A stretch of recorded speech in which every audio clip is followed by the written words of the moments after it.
What is the best aviation-related advice you've received in the last 12 months? For me, there are two.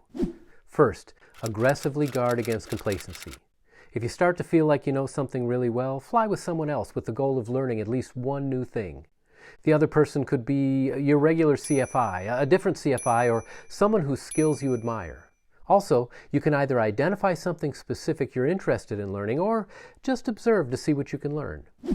The second piece of advice: there's no such thing as a perfect flight. If you can't find something to improve, you haven't looked hard enough. Every time I've been proud of myself for having a perfect or nearly perfect flight, I've always discovered several things I could or should have done better. These could be procedures I forgot or didn't do well, radio work that should have been better, or decisions that seemed good at the time but weren't so good when I reviewed them later. Thoroughly debrief every flight and be brutally honest with yourself. Be sure to write down any thoughts or questions that occur to you. Not only can you learn from the debrief, but you can also use your notes as discussion topics the next time you fly with an instructor. So, back to my original question.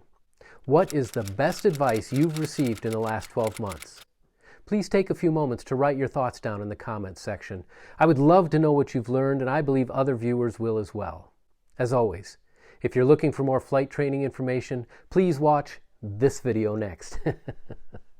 Thank you for watching, fly safely, and I look forward to learning from you.